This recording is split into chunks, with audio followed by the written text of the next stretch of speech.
আসসালামু আলাইকুম দর্শক, ভিডিওটি ভালো লাগলে লাইক, কমেন্ট এবং সাবস্ক্রাইব করে আমাদের পাশে থাকুন। আজ থেকেও 1-2 বছর আগে আমরা যখন বাংলাদেশের মানুষদের কমেন্টস পড়তাম না, তখন আমরা নিজেরাই কনফিউজ হয়ে যেতাম। কেন জানেন তো? আমরা ভাবতাম যে বাংলাদেশকে বোধহয় চুষে নিয়েছে ভারত। আসলে এই মুহূর্তে গিয়ে যা যা সিচুয়েশন আমরা দেখতে পাচ্ছি, তাতে দেখা যাচ্ছে বাংলাদেশ ভারতকে এতদিন চুষত, কংগ্রেসের আমল থেকে চুষে এসছে। তারা নিজেদেরকে এমনভাবে দেখানোর চেষ্টা করেছে যে তারা হচ্ছে গিয়ে একেবারে হতভাগা একটি দেশ, আর তাদেরকে যদি সাহায্য না করে ভারত, তারা মরে যাবে। আর ভারত সেটা বিশ্বাস করে যখন সাহায্য করতো দিনের পর দিন, তখন দেখা গেছে যে বাংলাদেশ সেগুলো লুটে পুটে নিয়েওছে এবং ভারতের বদনাম করতে ছাড়েনি। এই জায়গায় দাঁড়িয়ে এই মুহূর্তে 2025 জুলাইয়ে যা সিচুয়েশন, তাতে আগামী কয়েকদিনের মধ্যে গৃহযুদ্ধ শুরু হতে চলেছে বাংলাদেশে। এটা হওয়ারই ছিল। তার কারণ কি? তার কারণ হচ্ছে বাংলাদেশে এই মুহূর্তে কোনো একটা পার্টি যে শাসক হিসাবে নিজেকে দাবি করবে, সেই পজিশনে কেউ নেই। না আছে আওয়ামী লীগ, না আছে বিএনপি, না আছে জামায়াতে ইসলামী, না আছে মোহাম্মদ ইউনূস এবং তার ভাইপোরা। কেন? তার কারণ কেউই ভোটে জিতে আসেনি। এসেছিল আওয়ামী লীগ, কিন্তু তাদেরকে সরিয়ে দেওয়া হয়েছে। হ্যাঁ, হতে পারে আওয়ামী লীগের সমস্যা ছিল, সেগুলো তো আমাদের দেখার দরকার নেই। দেখার যেটা দরকার সেটা হচ্ছে বাংলাদেশের এই মুহূর্তে সিচুয়েশান কি কি করতে হবে। তার কারণ হচ্ছে বাংলাদেশের সমস্ত মানুষ, সবাই হয়তো বলাটা ভুল, ম্যাক্সিমাম মানুষ চাইছে ভারত বিরোধিতা করে তারা বিরাট বড় জায়গায় যাবে। তো ভারত তাদেরকে ছেড়ে দেওয়ার বন্দোবস্ত করে দিয়েছে। ভারত এবার যেটা করছে, স্থলপথে সমস্ত জিনিসপত্র আদান প্রদান বন্ধ, একেবারে 100% করে দিয়ে জলপথটা বন্ধ, আকাশপথ বাকি থাকবে, সেটা করে দেবে। সময়ের অপেক্ষা শুধু। আপনারা এত টেনশন করছেন কেন? ভারত মানে আপনারা যদি চান ভারত বিরোধিতা করবেন, এটা তো আমাদের কাছেও ভালো হবে। কারণ যেটা দেখা যাচ্ছে, গঙ্গার জল চুক্তি যে 2096-তে হয়েছিল এবং 2026-এ আবার নতুন করে হওয়ার কথা ছিল, সেটা আর হবে না। ও গুড়ে বালি। ওকে, গঙ্গার জল চুক্তিতে আপনাদেরকে বেশি জল দেওয়ার মতোই একটা চুক্তি করেছিল, ভালোবেসে করা হয়েছিল। কিন্তু ভালোবাসার মান কি সব প্রেমিক বা সব প্রেমিকা দিতে পারে? পারে না। এখন অনেকে বলবেন ভারত বাংলাদেশ কি প্রেমিক প্রেমিকা? হ্যাঁ, প্রায় প্রায় তাই।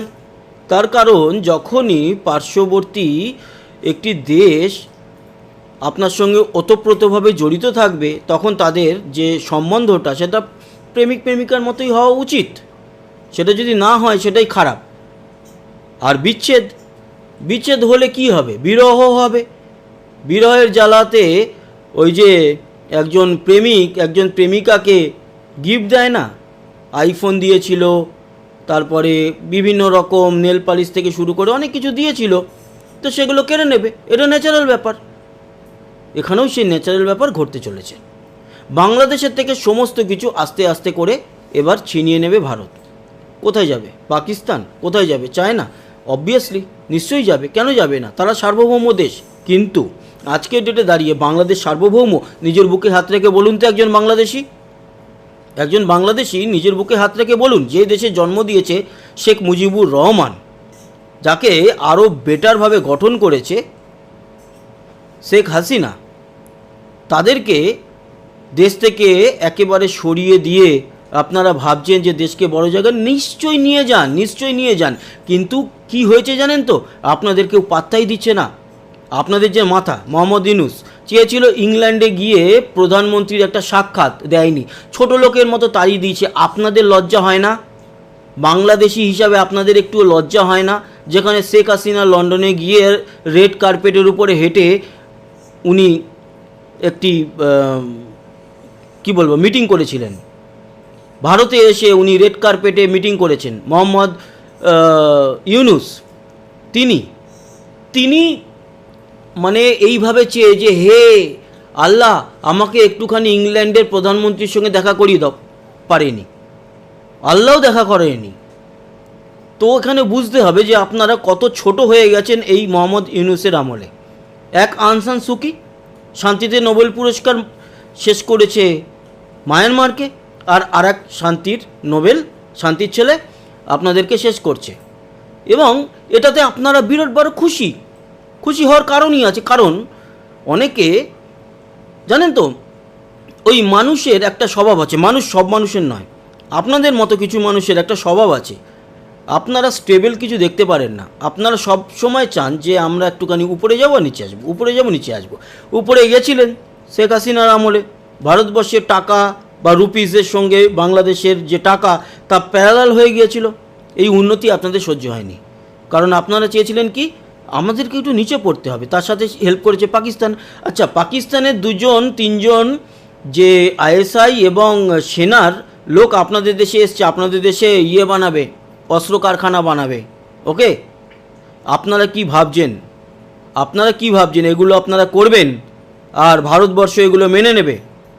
ভারতবর্ষের একেবারে পুরো চারিদিকে বর্ডারের মধ্যে রয়েছে হচ্ছে বাংলাদেশ। আপনার ওখানে অন্য দেশে এসে বাসা বাঁধবে আর ভারত ছেড়ে দেবে? কেন ছাড়বে ভাই, কেন ছাড়বে? আপনি বলবেন বাংলাদেশ সার্বভৌম দেশ। একটা সার্বভৌম দেশে যদি অন্য দেশ এসে সবসময় নাক গলায়, আমেরিকা এসে করিডোর দিয়ে দেয় আরাকান আর্মিদের মায়ানমারে, কিসের সার্বভৌম দেশ? যদি আপনি সার্বভৌম দেশ তারপরেও বলেন, তাহলে আপনার ওই সার্বভৌমত্বের পিছনে 4খানা জুতোর বাড়ি। ওকে, আপনার কোনো সার্বভৌমত্ব নেই, কোনো সার্বভৌমত্ব নেই। ও লোক দেখানো আপনার। হ্যাঁ, ওই ন্যাকামি বন্ধ করুন। আমেরিকা এসে নাক গলাচ্ছে, পাকিস্তান, চীন এসে নাক গলাচ্ছে, আর ভারতবর্ষ নাক গলালে আপনাদের সার্বভৌমত্বে আঘাত ঘটে। আর যেখানে আসল ব্যাপার, আপনাদের ওখানে এসে চায়না, পাকিস্তান, আমেরিকা নাক গলাবে, সেটা ভারতবর্ষের সার্বভৌমত্বে আঘাত হবে না। কারণ 4500 কিলোমিটার বর্ডার আমরা ভারতবর্ষীরা শেয়ার করি আপনাদের সঙ্গে, তো আমাদের সার্বভৌমত্বে আঘাত। তাই সার্বভৌমত্বের গোষ্ঠীর পিণ্ডি এবার চটকানোর জন্য ভারত কিন্তু রেডি আছে। বাট কেউ যদি মনে করে ভারত আক্রমণ করবে সেনাবাহিনী দিয়ে, ভুল ভাবছেন। ভারত বাংলাদেশের সঙ্গে যুদ্ধ কখনোই করবে না। করলে কি হবে জানেন তো? বিশ্ব সমাজে ভারত ছোট হয়ে যাবে অনেক। বলবে যে মানে কীরকম বলুন তো, একটা দাদা লেভেলের ব্যাপার। বা আমাদের একজন ওই রেসলার আছে জানেন তো, খালি। ওকে, খালি যদি আমাকে টেনে একটা চড় মারে, আমার তো অবস্থা হয়ে যাবে। আমি তো মানে হয়তো মরেও যেতে পারি, বা অজ্ঞান হয়ে আমাকে হাসপাতালে নিয়ে যাবে। এবার বদনাম আমার হবে না মার খাওয়ার জন্য, আমি তো হাসপাতালে চলে যাব কি মরে যাব, আমার বদনাম হবে না, বদনাম হবে খালির। কেন? সারা পৃথিবী বলবে যে তুই নিজেকে জানিস তুই এত বড় একটা রেসলার, তুই এই একটা ছেলেকে এরকম একটা ছোট একটা মালকে এরকম চড় মেরে দিলি। সেরকম ভারতবর্ষের ক্ষেত্রেও তাই হবে। ভারতবর্ষ যদি বাংলাদেশকে যুদ্ধের জন্য আহ্বান জানায় বা যুদ্ধ ঘোষণা করে, তাহলে ব্যাপারটা ওরকমই। তাই বিশ্ব সমাজে ভারত কখনোই বাংলাদেশের সঙ্গে যুদ্ধ করতে যাবে না, কারণ ভারত জানে যে আমরা কোথায় আর বাংলাদেশের কোথায়। অনেকে বলবে আমরা তীর ধনুক নিয়ে যাব, আমরা কি বলে আদলা ইট ছুড়ব। ঠিক আছে, আদলা ইট নিয়ে, স্টোন চিপ নিয়ে, পাথর নিয়ে, তারপর তীর ধনুক নিয়ে, আর ওই কিছু আছে পুরনো কয়েকটা কাবার, ওই যেগুলো আমাদের ওই কি বলে ইয়েতে বিক্রি হয়, ওই যে টিন ভাঙা লোহা ভাঙার দোকানে বিক্রি হয়, ওরকম কয়েকখানা যুদ্ধজাহাজ F7। ওকে, যেগুলো আবার MiG-21 নকল করে বানানো, চীনের দেওয়া। সেগুলো নিয়ে যদি ভারতের এগেনস্টে লড়তে আসে, ওটা কেউ ভাবছেও না। ওটা বাংলাদেশের সাধারণ মানুষ যারা ওই চায়ের দোকানে আড্ডা মারে, ঠিক আছে, আর ওই ফেন্সি ড্রিল হ্যানত্যান কিছু নেশা ফেশা করে পড়ে থাকে, তারা বলে। বাট বাংলাদেশের সেনাবাহিনীর কেউই কখনো বলবে না যে ভারতের এগেনস্টে লড়তে যাবে। তো লড়ার কোনো ব্যাপারই নেই। অতএব ভারত কখনোই যুদ্ধ করবে না, কিন্তু ভারত যেটা করবে সেটা হচ্ছে গঙ্গার জল বন্ধ করে দেবে, ভারত পুরো ব্যবসা বন্ধ করে দেবে। আর এই যে ভারতবর্ষের ম্যাপ, এই তো নর্থ ইস্ট, আর এইখানে হচ্ছে বাংলাদেশ। ওকে, এই যে ম্যাপের এখানে বাংলাদেশ, তো এই যদি বগল চাপা দিয়ে দেয় কি হবে? কোনো যুদ্ধ কেন, একটা গুলিও ছুটতে হবে না। এই হচ্ছে পজিশন। আর কয়েকদিনের মধ্যে বাংলাদেশে গৃহযুদ্ধ শুরু হতে চলেছে।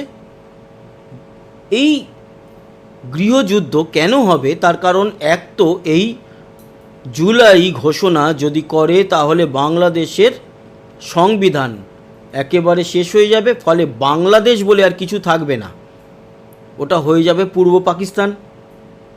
আর পূর্ব পাকিস্তান যদি হয়েই যায় তাহলে সেটাকে শেষ করতে আমাদের কোনো অসুবিধা হবে না।